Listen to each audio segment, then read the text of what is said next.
The sky over the Montana Territory didn't just turn gray. It turned a bruised, suffocating purple that pressed down against the jagged peaks of the Bitterroot Range. Winter here was a predator, patient and lethal. Clara Thorne stood by the frosted window of her cabin, her breath blooming in small white clouds against the glass. Outside, the world was vanishing. The fence line was already buried, and the barn, usually a sturdy sentinel of their survival, was a flickering ghost in the swirling white. "Mama, the wind sounds like it's screaming," a small voice whispered. Clara turned. Her son, Silas, sat by the hearth, hugging his knees. At 7 years old, he had the eyes of a man who had seen too many winters and too few friends.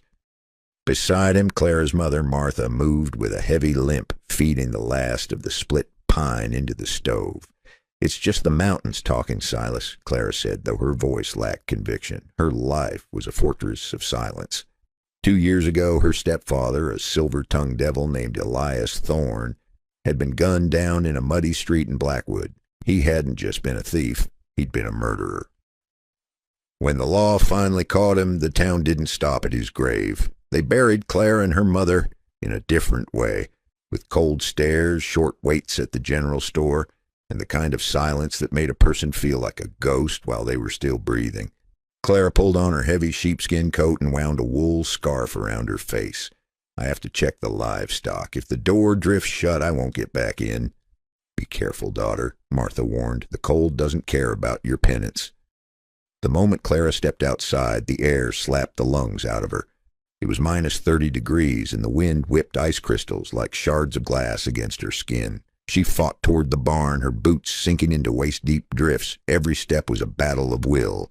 She reached the barn door, her fingers numb inside her mittens. But as she reached for the heavy timber latch, she stumbled. Her boot struck something solid, something that wasn't a log. She looked down. A dark shape was slumped against the rough-hewn cedar of the barn. At first she thought it was a dead wolf, but then she saw the flash of a brass belt buckle and the edge of a Stetson hat pinned against the snow. "Oh, God," she gasped, her voice swallowed by the gale. She knelt, rolling the figure over. It was a man. His face was a mask of frost, his eyelashes frozen shut. His duster coat was shredded, and a dark frozen stain bloomed across his side, turning the snow beneath him into a grim, rusted ice. Clara hesitated. The town's voices hissed in her mind. Thief's daughter, trouble bringer, helping a stranger, a shot man, was an invitation for the law, or worse. But then she looked at his hands, blue, clawed, and desperate. She knew that desperation. She lived it every time she walked into town and felt the world turn its back on her. "I won't let the cold have you," she hissed through gritted teeth. She grabbed him under the armpits. He was a dead weight, a mountain of muscle and damp wool. She hauled him inch by inch, screaming against the wind, her own muscles burning with a fire that the blizzard couldn't quench. By the time she kicked the cabin door open and dragged him across the threshold, she collapsed beside him, her lungs heaving. Martha gasped, clutching her crucifix. "Clara, who is this?" "A man," Clara panted, stripping off her frozen gloves. "A man the world forgot." They laid him on the long oak table. Silas watched from the shadows, his eyes wide, as Clara peeled back the man's duster. The wound was jagged. A lead ball had entered the meat of his thigh and stayed there, festering in the cold. "Silas, get the water boiling, now," Clara commanded. She didn't have a doctor's kit. She had a bone-handled hunting knife, a bottle of cheap rye whiskey, and a sewing needle. She put the knife in the stove until the blade glowed a dull, angry orange. "Hold his shoulders, Mama," Clara said. As the hot steel touched his skin, the man's eyes flew open. They were a piercing, stormy gray. A guttural scream tore from his throat, a sound of pure, unadulterated agony that seemed to vibrate the very walls of the cabin. "Keep him down!" Clara yelled over the roar of the storm. She dug. It was a brutal, visceral business. The smell of scorched flesh and iron filled the small room. Sweat poured down Clara's face despite the chill. With a sickening clink, the flattened lead ball hit the floorboards. She worked with the grim efficiency of a woman who had learned that survival didn't have time for daintiness. She stitched him with heavy thread, her hands steady even as her heart hammered against her ribs. For 3 days, the man drifted in the Red Sea of fever. He babbled in his delirium, names like Thomas and Margaret, and words like coward and fire. Clara sat by his side, spooning broth into his mouth and wiping his brow. She watched the way his jaw set, even in sleep, a man at war with his own ghosts. On the 4th morning, the storm broke. The sun rose over a world of blinding, pristine white. The man's eyes opened, clear and focused this time. He looked at the rafters, then at Clara. "You're in my home," she said, her voice raspy from lack of sleep. "I'm Clara Thorne. This is Silas and Martha." The man tried to sit up, hissing in pain. "My horse." "Gone to the wind, I reckon," Clara said. "You were dying against my barn. Who are you?" He remained silent for a long moment, as if searching for a name he hadn't used in a long time. "Rhett," he finally whispered. "Rhett Dackett." "Well, Rhett Dackett," Clara said, standing up and smoothing her apron. "You're alive. Whether that's a blessing or a curse remains to be seen." As the weeks passed and the snow began to settle, Rhett Dackett became a fixture in the house. He was a man of few words, but his presence was heavy, like a loaded gun on a mantelpiece. He watched Silas with a curious, tragic softness.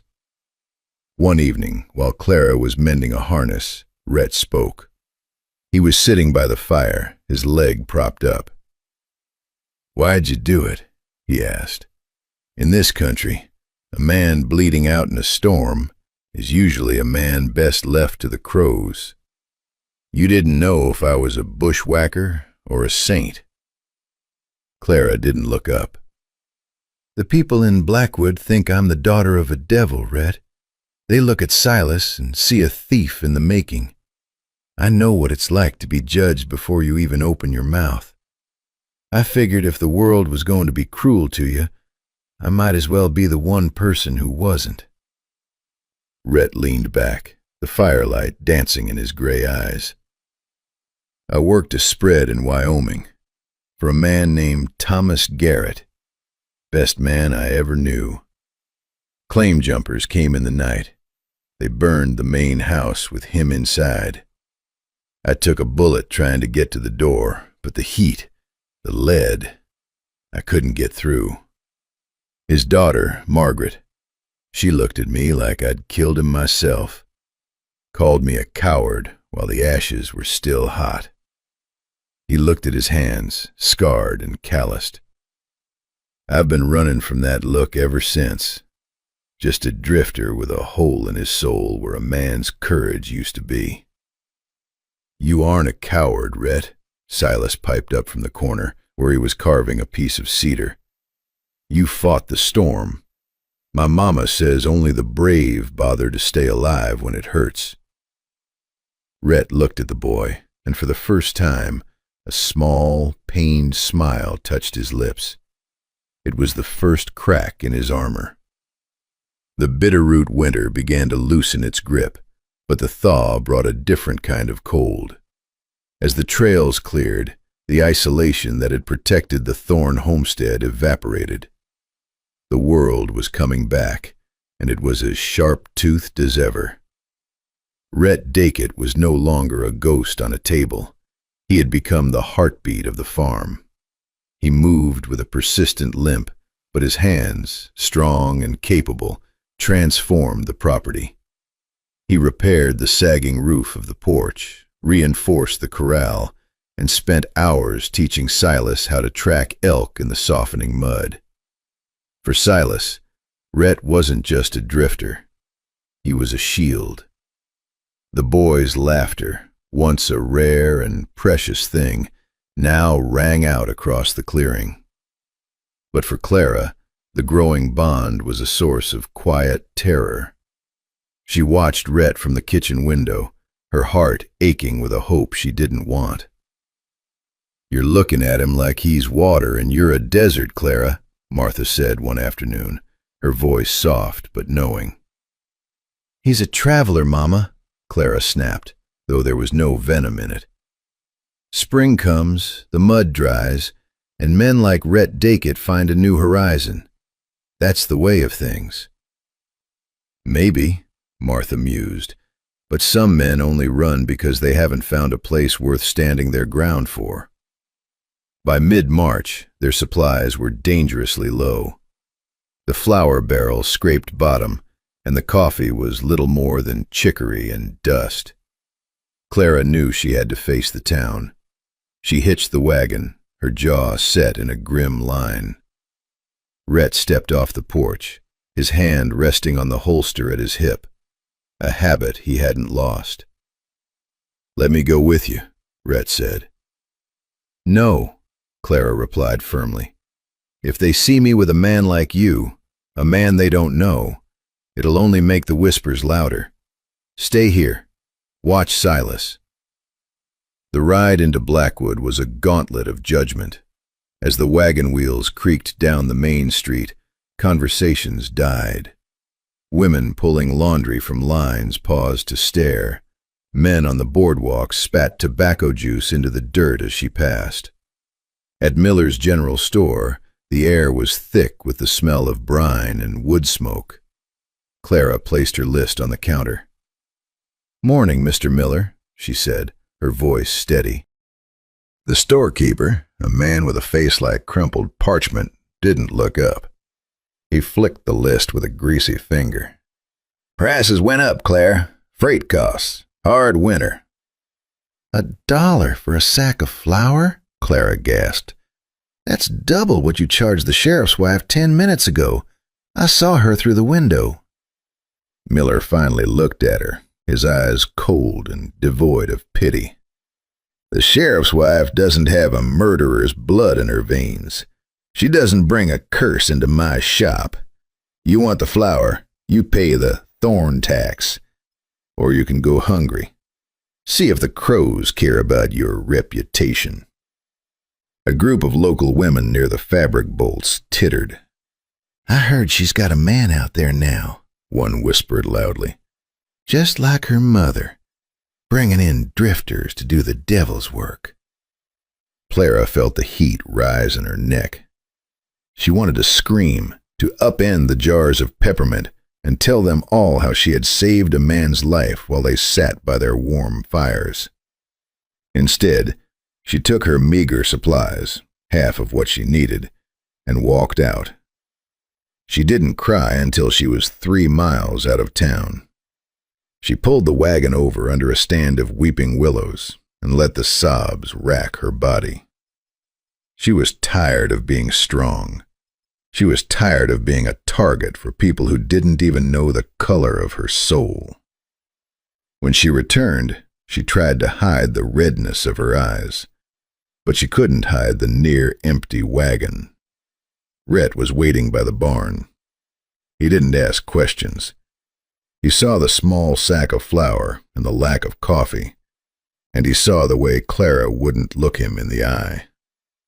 That night, while the house was silent, Rhett sat on the porch, cleaning his sidearm. It was a beautiful piece of machinery, a Colt single-action Army with an ivory grip, the metal blued to a deep, oily sheen. It was his life. In the West, a man without a gun was a man without a name, a man who couldn't protect what was his. He looked at the cabin door. He heard Silas's light snoring and the soft creak of Clara's rocking chair. The next morning, Rhett was gone before the sun cleared the peaks. He rode Clara's spare horse into Blackwood. He didn't go to the store. He went to the saloon, where the local cattlemen gathered. He walked to the bar, ignored the stairs, and laid his Colt on the scarred wood. "I'm looking to sell," Rhett said to the bartender. The room went quiet. A gun like that was worth a fortune on the frontier. $50, a rancher called out from a corner table. "It's worth 80, Rhett said, his voice like grinding stones. "To a man who can keep it, maybe," the rancher smirked. "But you look like a man who needs the money more than the lead." Rhett didn't flinch. 70, and I want it in credit at Miller's store, under the name Clara Thorne. Not a cent less. The deal was struck. Rhett walked out of the saloon, lighter, his holster empty and flapping against his leg. He felt naked. He felt vulnerable.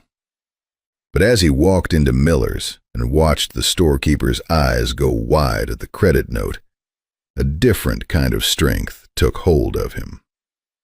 That evening, a delivery wagon from town arrived at the Thorne farm. It was loaded high, barrels of flour, crates of coffee, sugar, salt pork, and even a bolt of fine blue silk. Clara stood on the porch, stunned. "There's been a mistake. I didn't order this." "Paid for in full," the driver said, tipping his hat. "Credit of Rhett Dackett." The driver left, and silence reclaimed the yard. Rhett stood by the pump, washing the trail dust from his face. Clara walked down the steps, her heart hammering. She looked at his hip. The holster was empty. "Rhett, what did you do?" she whispered. "We needed supplies," he said simply. "That gun, it was everything you had. It was your protection, your past." Rhett stepped toward her. The setting sun cast long, amber shadows across the snow. "No, Clara, it was a weight. I've spent my life pulling that trigger to solve problems, and it never brought me anything but grief. You saved my life with a needle and thread. The least I can do is make sure you don't go hungry for the sin of being kind to me." He reached out, his hand hovering near her cheek, before he pulled it back, unsure. "I don't have much left to give, Clara. But as long as I'm breathing, nobody in that town is going to make you cry again."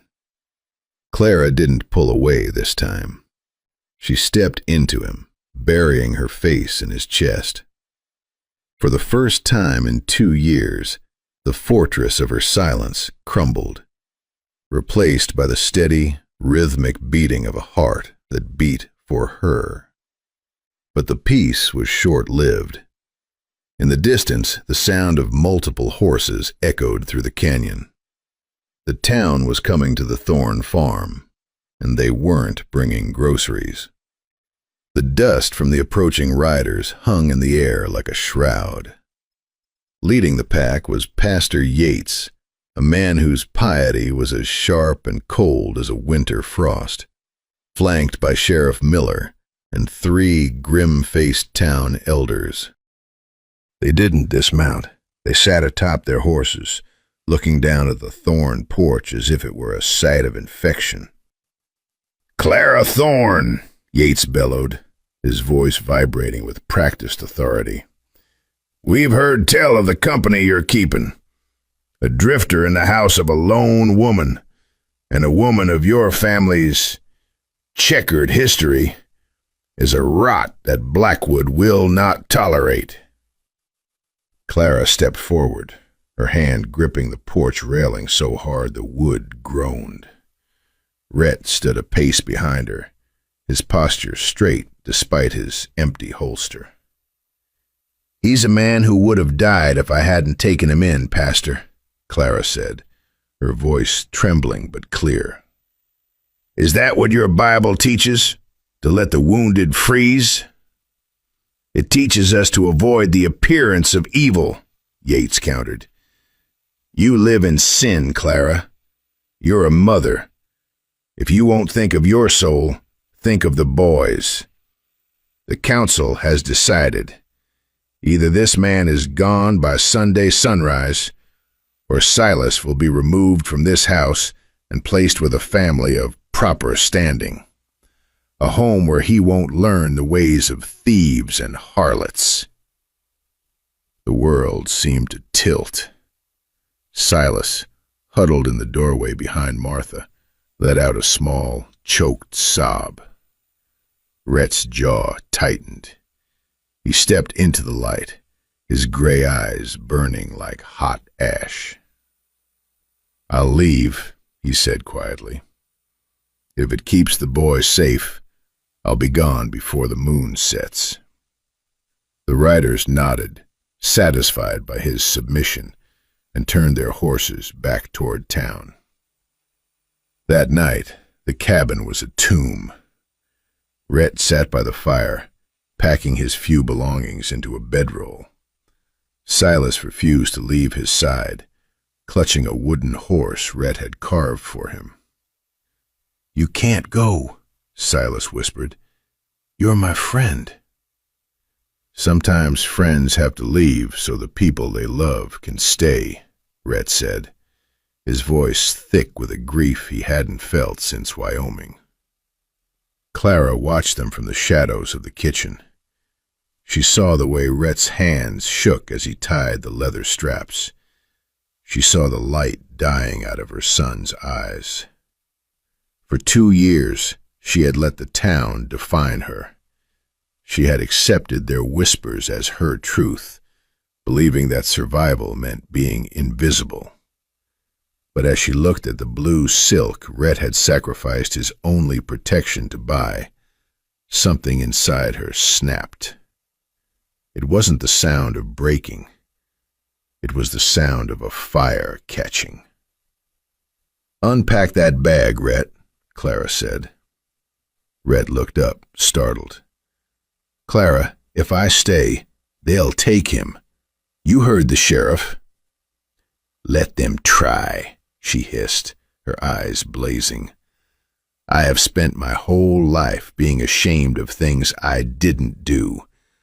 I've let them treat me like a dog because my stepfather was a wolf. But you are a good man, and this is my home. Tomorrow is the spring social in town. We aren't hiding anymore." "Clara, they'll tear you apart," Rhett warned. "Let them try," she repeated. "We're going to that dance. Together." The Blackwood Town Hall was filled with the smell of sawdust, cider, and cheap perfume. The fiddle music was lively, a celebration of the coming warmth, but the atmosphere curdled the moment the doors swung open. Clara Thorne walked in first. She wore the blue silk dress, sewn by her own hand and Martha's throughout the night. It was the color of a summer sky after a storm. Beside her stood Rhett Dackett, his boots polished, his head held high, even without a gun at his hip. Between them, Silas walked with his chest puffed out, holding his mother's hand. The fiddle player's bow screeched to a halt. The dancing stopped. Pastor Yates stepped out from the crowd, his face purpling. "You have a lot of nerve, woman. I told you." "You told me nothing I care to hear, Pastor," Clara interrupted, her voice ringing through the hall. "You talk of sin? This man sacrificed his life for a family that wasn't his. He sold the only thing he owned to feed a hungry child while you were busy counting the collection plate. If that's sin, then I'll take it over your version of heaven any day." A murmur ran through the crowd. Some looked away in shame. Others, the younger ranchers who had seen Rhett's gun in the saloon, looked at him with newfound respect. "We're here to dance," Clara said, looking directly at the townspeople. "And we're here to stay. Rhett Dackett is staying on the Thorne Ranch. He's going to be my husband. And if any of you want to take my son, You'll have to go through both of us. She turned to Rhett and held out her hand. Rhett hesitated for a heartbeat. He looked at the hostile faces, then at the woman who had pulled a bullet from his leg and hope from his heart. He took her hand. The fiddle player, a young man who had always hated the pastor's gloom, struck up a slow, haunting waltz. They danced. It wasn't a graceful thing. Rhett still limped and Clara was trembling, but it was the most beautiful thing the town of Blackwood had ever seen. It was a dance of defiance. One by one, a few other couples returned to the floor. The wall of hatred hadn't crumbled entirely, but the first stone had been kicked loose. A month later, the Bitterroot Range was green with new life. The Thorn Farm was no longer a place of hiding, it was a place of building. Rhett stood with Clara by the creek that fed their land. The water was rushing, clear and cold from the melting snow. He reached into his pocket and pulled out a small object. It was a ring, carved painstakingly from a piece of dark mountain mahogany, inlaid with a shard of bright turquoise he had found in the stream bed. "It isn't gold," Rhett said, his voice rough, "and I don't have a gun or a horse of my own anymore. All I have is a name I'm trying to make clean again." Clara took the ring, sliding it onto her finger. It was warm from his pocket. It was imperfect, handmade, and stronger than any iron. "I don't need gold, Rhett," she whispered, pulling him close. "I've had enough of things that glitter and turn to ash. I just need you." As the sun set behind the peaks, casting a golden glow over the homestead, Silas's laughter echoed from the barn. They were no longer outcasts. They were a family, born not of blood or law, but of a blizzard, a bullet, and the courage to believe that even in the harshest wilderness, something beautiful can grow. In the end, Clara and Rhett didn't just survive the winter. They survived the world's judgment.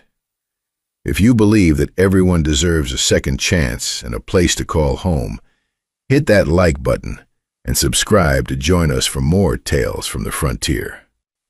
We love seeing how far these stories travel. Where in the world are you watching from today? And what time is it where you are? Drop your location and the local time in the comments below. Let's see how many time zones the Bitterroot Reckoning has reached.